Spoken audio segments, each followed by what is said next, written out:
चल रही थी जब आप हरम काबा से निकलकर मदीने तैयबा जा रहे थे। उस वक्त आपकी उम्र तकरीबन 45 साल के आसपास की थी। निहायत ही इबादत गुजार, तकवा शिआर, 20 साल अपने पीर और मुर्शिद की खिदमत करके वो हरम काबा में पहुंचे थे। 20 साल के बाद जब मस्जिद नबवी में गए तो अजीब सी कैफियत थी। सलाम किया रसूल पाक सल्लल्लाहु अलैहि वसल्लम के दरबार में तो जवाब कब्र अनवर से आया, वालेकुम या मुइनुद्दीन शेखुल बर्र वल बहर। ऐ मुइनुद्दीन, तुझ पर मेरी सलामती हो, अल्लाह की सलामती हो जो खुशकियों का भी और तरियों का भी तुझे इमाम बनाया गया है। और आवाज ये नबी करीम सल्लल्लाहु ताला अलैहि वसल्लम के दरबार से सुनने वाली आवाज थी।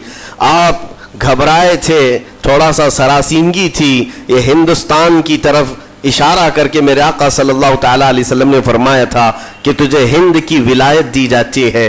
उस वक्त तक सरकार गरीब नवाज को न हिंदुस्तान आना कभी हुआ था, न हिंदुस्तान के इलाकों को आपने कभी देखा था, क्योंकि सजिस्तान जो यहाँ से काफ़ी दूर है, अफगान के करीब एक इलाका संजर, जहाँ पर आपकी विलादत हुई, वहाँ से निकल करके आप निशापुर में आबाद रहे।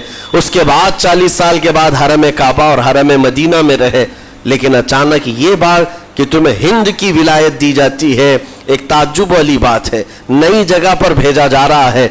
आप दोबारा शाम में नबी पाक सल्लल्लाहु अलैहि वसल्लम के दरबार में हाजिर हुए और सलाम पेश करने के बाद, क्योंकि ये खुशी की बात तो सबके लिए थी कि हिंदुस्तान को अल्लाह ताला एक अजीम वली भेज रहा है, लेकिन जिसको भेजा जा रहा है वो बेकरार था, बेचैन था, क्योंकि न रास्ते पता है, न मुल्क के हालात मालूम है।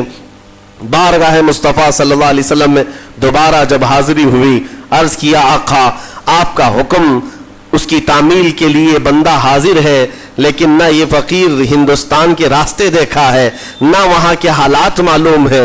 हुजूर पाक सल्लल्लाहु ताला अलैहि वसल्लम के दरबार में ये अपनी बिप्ता सुना रहे थे, दास्तान गम सुना रहे थे। गुनूदगी तारी आ गई, यानी नींद सी कैफियत आ गई। और बारगाह रसूल सल्लल्लाहु अलैहि वसल्लम में एक दीवार पर टेक लगाकर जैसे ही आपकी आंखें बंद हुई, रसूल करीम सल्लल्लाहु अलैहि वसल्लम तशरीफ लाए और इशारा फरमाकर पूरे हिंदुस्तान के नक्शे आपके सामने खोल कर रख दिए। और फिर गरीब नवाज को ये बताया भी किस जगह से तुम्हें सफ़र करना है, कैसे तुम्हें जाना है और कहाँ तुम्हारा मस्कन होगा। सरकार गरीब नवाज फरमाते हैं, उस एक ख्वाब में मैंने रसूल करीम सल्लल्लाहु ताला अलैहि वसल्लम के हाथ में अजमेर के पहाड़ भी देख लिए, वहाँ के किले भी देख लिए थे जो मौजूद थे। और उसके बाद फिर किस बात का खौफ है, किस बात का डर है। जिन्होंने रास्ते बताए हैं वो हादी रसूल, वो हादी आलम है। नबी पाक सल्लल्लाहु अलैहि वसल्लम आए हैं पूरी कायनात को रास्ता दिखाने के लिए, और जिन्होंने गरीब नवाज को हिंद का रास्ता बताया हो, फिर डर किस बात का। जब आप बेदार होते हैं तो अपने साथ 40 कुतुब उस औलिया इकराम की जमात लेकर मदीने तैयबा से सफ़र के लिए निकले थे। मेरे अजीज़ों, अब बात यहाँ आती है, इसीलिए मदीने तैयबा से ये पूरा प्लान हुआ है, मदीने तैयबा से भेजा गया है, मदीने तैयबा से प्लेसमेंट हुआ है। इसी वजह से आज तक तारीख गरीब नवाज को अताए रसूल कहती है। अताए रसूल है, रसूलुल्लाह की अता है, हिंदुस्तान वालों के लिए खास अता है मेरे आका सल्लल्लाहु अलैहि वसल्लम की। जब वो सफर के लिए निकले, सन 83 से चले थे, तो यहाँ हिंदुस्तान पहुंचते पहुंचते आपको 87 यानी 4 साल का अरसा लग गया था। 4 साल के अरसे के बाद आप पहुंचे।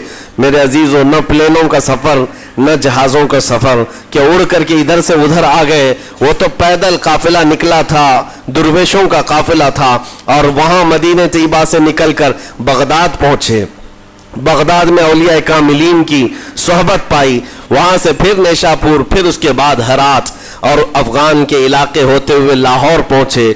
लाहौर में सरकार दाता गंज बख्श आलम रहमतुल्लाह ताला अलैह के दरबार में चिल्ला कशी फरमाई, वहां से दिल्ली पहुंचे। यहाँ ये पूरा जो रास्ता है 4 साल का, मेरे अजीज़ों, तारीख में है। सरकार गरीब नवाज जिस रास्ते से चलते जाते थे, जो काफिर या मुशरिक भी देखता वो दायरे इस्लाम में दाखिल हो जाता ना। नूर इलाही, नूर वहदत का टुकड़ा आपकी जबीन अक़दस पर ऐसा चमकता था कि लोग जो आते वो फिर आपकी सोहबत से दूर कोई जाता नहीं था। दिल्ली में जहां आप आए, یہ ایک عجیب اتفاق ہے. اس وقت کھانڈے راؤ ایک بڑا راجا تھا, اس کا قلعہ تھا, اس کے سامنے ہی آپ نے پڑاؤ ڈال لیا. سرکار غریب نواز رضی اللہ تعالیٰ عنہ کی یہ داستان, یہ تاریخ, وہاں پر آپ نے اپنا پڑاؤ ڈال لیا. اور ان بت پرستوں کے لیے ایک بڑا پیچیدہ مسئلہ تھا کہ ایک درویش آیا ہے. ایک بات میں آپ کو بتاؤں, یہ جو تعصب آج پھیلا ہوا, یہ زہر پھیلا ہوا, یہ آج کا نہیں ہے, یہ باپ داداؤں کے پشت میں بھی ان کے موجود رہا ہے. اسلام اور مسلمانوں کے خلاف زہر مشرکین کے دلوں میں یہ بہت پرانی چیز ہے, نئی نہیں ہے, بہت پرانی چیز ہے. تعصب دلوں کے اندر کڑھن رکھنا اور کبھی ایکسپٹ نہ کرنا, یہ سرکار غریب نواز جس دن ہند میں قدم رکھ رہے اسی دن سے آپ نے اس کو فیس کیا ہے, اسی دن سے آپ نے اس کو دیکھا ہے. اور وہاں پر کھانڈے راؤ کی جماعت نے بہت کوششیں کی کہ یہ دلی میں داخل ہوا, یہیں سے ان کو ختم کر دیا جائے, نکال دیا جائے. لیکن عجیب اتفاق یہ ہے کہ یہ جو جماعت آئی تھی سرکار غریب نواز کے ساتھ, نہ ان کے ہاتھوں میں تلوار ہے, نہ بھالے ہیں, نہ چاقو ہے, نہ چھری ہے. یہ تو گدڑیاں پہنی ہوئی درویشوں کی جماعت تھی, گدڑیاں پہنی ہوئی درویشوں کی جماعت جو جھولے میں سوکھی روٹی رکھتے تھے اور پانی میں بھگو کر کھا لیا کرتے تھے. ان کے پاس نہ کوئی ہتھیار ہے, نہ کوئی سامان حرب, سامان جنگ ہے. ان کو نکالا جائے تو کس بات سے نکالا جائے, ہمت بھی نہ ہوتی تھی. یہاں تک کہ جو آپ کو وہاں سے جانے کی بات کرنے کے لیے آتا تھا, تھوڑی دیر محفل میں بیٹھتا اور کھڑا رہتا اور کلمہ پڑھ کر پھر مشرف با اسلام ہو جاتا. دلی کے اندر ایک دن کے اندر 1000 لوگ اسلام میں داخل ہوئے تھے. سرکار غریب نواز رضی اللہ تعالیٰ عنہ نے تلوار سے اسلام میں داخل نہیں کیا ہے, نہ ہی کسی کو ڈرا دھمکا کر کے. وہ سوکھی روٹی کھانے والے کس بات سے ڈراتے لوگوں کو؟ ان کے پاس کون سا ایٹم بم تھا؟ یہاں موجود جو راجے مہاراجے تھے ان کے پاس فوج بھی تھے, ہاتھی بھی تھے, گھوڑے بھی تھے, سب کچھ تھا. لیکن آنے والا مرد قلندر کیا لے کر کے آیا تھا, تاریخ میں بتایا جاتا ہے یہ وہ زمانہ تھا جب شہاب الدین غوری ہند کے اوپر حملے کر کے یہاں پر آنے کی کئی مرتبہ کوشش کیا. یہ افغان کا بادشاہ تھا شہاب الدین غوری, جب ہندوستان پر کئی مرتبہ حملے کر کے ناکام لوٹ رہا تھا, بیچ راستے میں ان فقیروں کی جماعت سے بادشاہ کی جماعت کی ملاقات ہو گئی. سپاہی جا رہے تھے شکست کھا کر, اور یہ درویشوں کا قافلہ ادھر آ رہا تھا. دیکھا پہچانی سی صورتیں لگتی ہیں, جا کر کے ایک سپاہی نے پوچھا بابا آپ لوگ کہاں جا رہے ہیں؟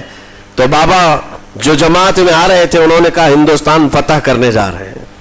بڑی بات ہے, گدڑیاں پہنے ہوئے, پیون لگے کپڑے ہیں, جھولیاں لٹکائے ہیں.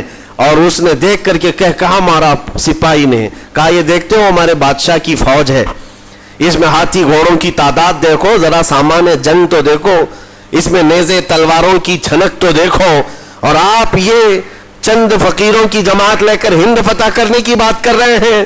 تب سرکار غریب نواز کے کانوں میں آواز آئی تو آپ نے کہا اس سے کہہ دو فرق یہی ہے, تم جب لڑنے کے لیے جاتے ہو تو یہی ہاتھی گھوڑے اور تلواروں کے بھروسے جاتے ہو, معین الدین صرف اللہ اور اس کے رسول کے بھروسے جا رہا ہے. ہمارے پاس جو طاقت ہے وہ اللہ اور اس کے رسول کے ساتھ ہونے کی طاقت ہے. آج کے زمانے میں غریب نواز کا یہ جملہ ہمارا حوصلہ بڑھا دیتا ہے, کوئی ہو یا نہ ہو اللہ ہمارے ساتھ ہے, اللہ ہمارے ساتھ ہے.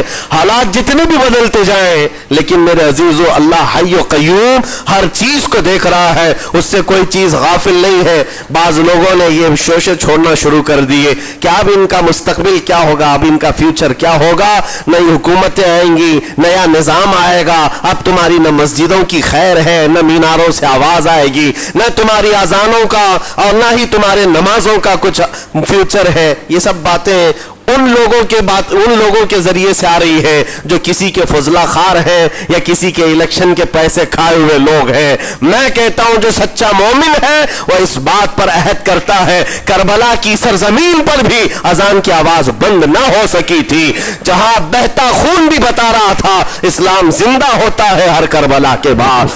آج بھی حالات اگر ہمارے موافق نہیں ہے تو میرے عزیزوں نسلوں میں کوئی تو آئے گا جو صلاح الدین بن کر کے ابھرے گا.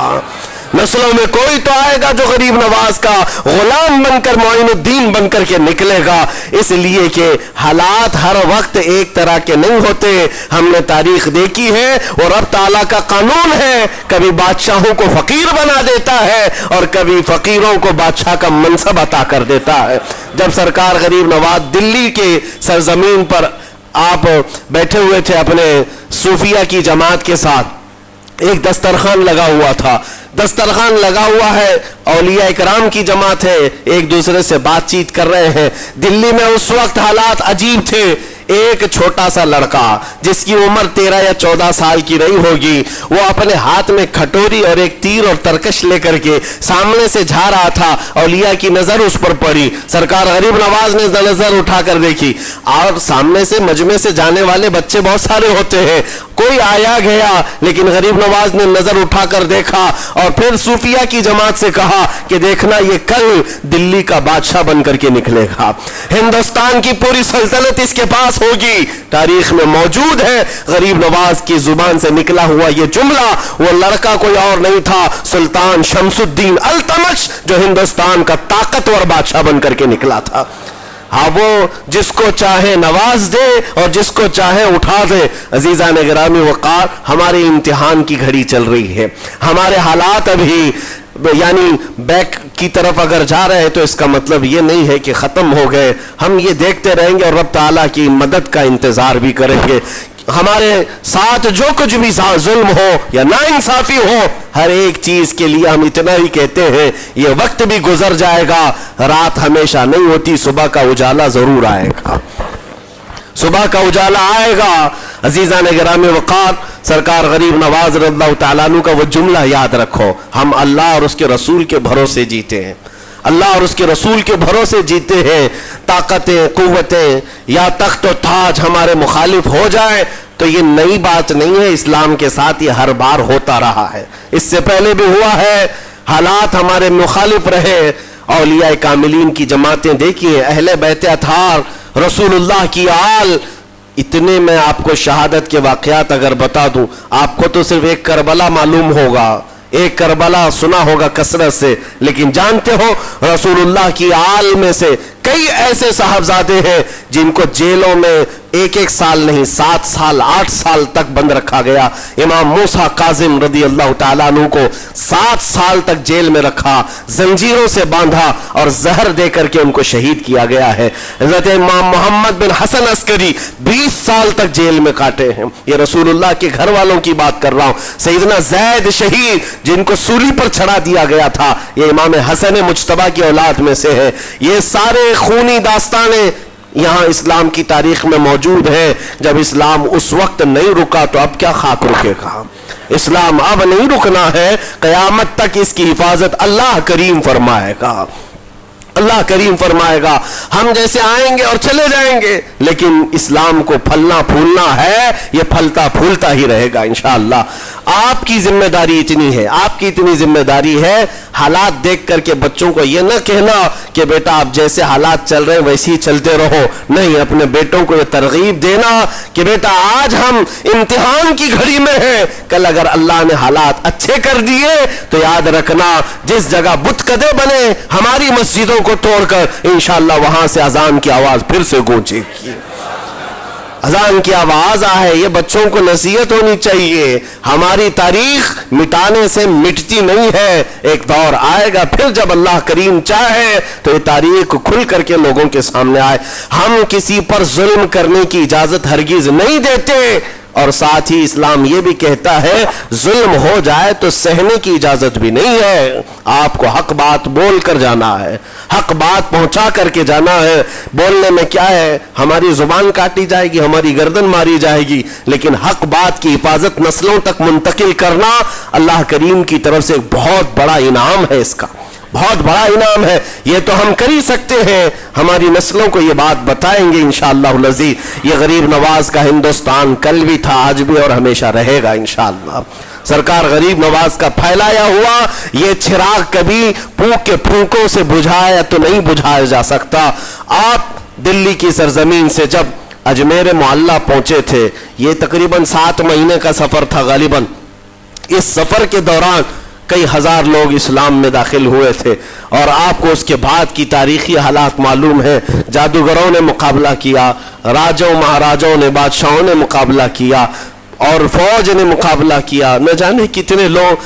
ایک بار تو ایسا ہوا کہ انا ساگر کی اس پہاڑی پر آپ ذکر میں مشغول تھے، راجے نے کئی مرتبہ یہ سوچا کہ ان کو مار کر کے یا کسی طرح سے بھگائیں، لیکن جب نہیں ہوا تو راجہ سے کسی نے کہا یہ منتر والا کوئی فقیر ہے، اس کا توڑ منتر والے سے ہی ہوگا۔ تو اس وقت جو بہت بڑا ان کا ایک منتر جاپ کرنے والا پجاری تھا، اس وقت اس تاریخ میں اس کا نام رام دیو بتایا گیا ہے، یہ والا نہیں ہے، اس زمانے کا تھا۔ اور اس کو راجہ نے جا کر کہا، وہ کبھی کسی سے مقابلے کے لیے آیا نہیں تھا، اس نے حامی بھر لی کہ ہاں ٹھیک ہے، میں جاؤں گا، دیکھتا ہوں کون فقیر آیا ہے ہماری اس دھرتی پر، اور میں جاپ کروں گا، اگر جادو ہے تو جادو سے میں کاٹ دوں گا۔ اس نے تقریباً اپنے ساتھ 400 یا 500 پجاریوں کو لیا، اور جب وہ آیا تو سرکار غریب نواز کے ساتھ 2 خادم تھے، آپ کے ساتھ صرف 2 خادم بیٹھے ہوئے تھے۔ کہا کہ حضور بہت بڑا مسئلہ ہے، پجاریوں کا جادو ہم پر حملہ آور ہے، ان کا جادوگر حملہ آور ہے، اور مقابلے کے لیے وہ لوگ میدان کے قریب آ چکے، پہاڑ کے نیچے ہیں، آپ اپنے چلہ گاہ سے اٹھتے ہیں جہاں پر آپ عبادت کر رہے تھے۔ کہا ٹھیک ہے ہم جاتے ہیں، اور اس کے بعد سرکار غریب نواز نے کہلا بھیجا اپنے خادم سے، کہو کہ وہ اپنا منتر پڑھیں، ہم اپنا منتر پڑھیں، وہ اپنا منتر پڑھیں جو بھی ان کے جادو کا ہے۔ اب جب وہ پنڈت نے، پجاری نے دیکھے بغیر اپنے سارے پجاریوں سے کہا کہ جیسے ہی وہ درویش آئے گا، وہ فقیر آئے گا، ہمارا یہ منتر ہے، یہ پڑھنا، وہ آگ میں بھسم ہو جائے گا، دنیا دیکھے گی۔ سبوں نے کہا ٹھیک ہے، لیکن ابھی کسی نے دیکھا نہیں تھا، لیکن جیسے ہی وہ اپنی جھوپڑی سے یہ مرد قلندر جلوہ رسول لے کر کے نکلا تھا، جمال رسول لے کر نکلا تھا، بیٹا ہے کس کا؟ حسن و حسین کا بیٹا ہے، فاطمہ زہرا کا بیٹا ہے۔ جیسے ہی باہر آئے، وہ منتر جو سکھایا گیا تھا سب کے قریب قریب آئے، 400 لوگوں نے وہ غریب نواز کی پیشانی کو دیکھ کر منتر پڑھنا شروع کیا۔ اور منتر کیا تھا؟ ان کی زبان سے لا الہ الا اللہ، لا الہ الا اللہ، لا الہ الا اللہ۔ لوگوں نے کہا یہ ادھر کیسے آ گیا کلمہ؟ اور جا کر اس رام دیو سے کہا گیا، اس نے کہا کہ یہ 400 کے 400 لوگ تو کوئی اور ہی کلمہ پڑھ رہے ہیں، کوئی اور ہی کلمہ پڑھ رہے ہیں۔ وہ اتر کر کے آیا ہاتھی کے کجاوے سے نیچے، اور سرکار غریب نواز کو دیکھا تو اس نے کہا یہ جھوٹ نہیں کہہ رہے، میں بھی وہی پڑھتا ہوں جو یہ پڑھ رہے ہیں۔ آپ کو تاریخ میں پتا ہو کہ اس کا نام سرکار غریب نواز نے شادی دیو رکھا اور اپنے مریدین میں شامل فرمایا، اور زندگی بھر سرکار غریب نواز کے خلفاء میں اور آپ کے خادموں میں شامل رہا۔ یہ تلوار سے اور چاقو بھالے نیزے سے نہیں کیا گیا تھا، وہ نور مصطفیٰ کی جلوہ گری تھی۔ جہاں نظر اٹھایا وہاں کے دلوں کی کالک کو دور کر کے ان کے دلوں کو بھی روشن فرما دیا تھا۔ آج ہم بھی یہی تمنا کرتے ہیں، اجمیر اسی لیے جاتے ہیں کہ ایک نظر ہم غریبوں پر پڑ جائے اور دل کا کالک اور دل کی کالک نکل جائے اور پھر دل چمکنے لگ جائے، کیونکہ اللہ کے ولیوں کی نظر جہاں پڑتی ہے وہ جگہ بھی روشن اور تابناک ہو جایا کرتی ہے۔ مولا کریم سرکار غریب نواز کی نسبتیں زندگی بھر ہمارے ساتھ قائم و دائم رکھے، اور پھر اپنی نسلوں کو بھی اللہ تعالیٰ ان کی غلامی میں شامل رکھے۔ اجمیر ہم جا نہ سکے، لیکن یہاں سے ہم یہ التجا کریں گے غریب نواز کے دربار میں، خواجہ ہند وہ دربار ہے آلہ تیرا، کبھی محروم نہیں مانگنے والا تیرا، تیرے در کی یہ کرامت دیکھی ہے بارہا، تیرے در کی بارہا یہ کرامت دیکھی ہے، غریب آئے اور ہو گئے غریب نواز۔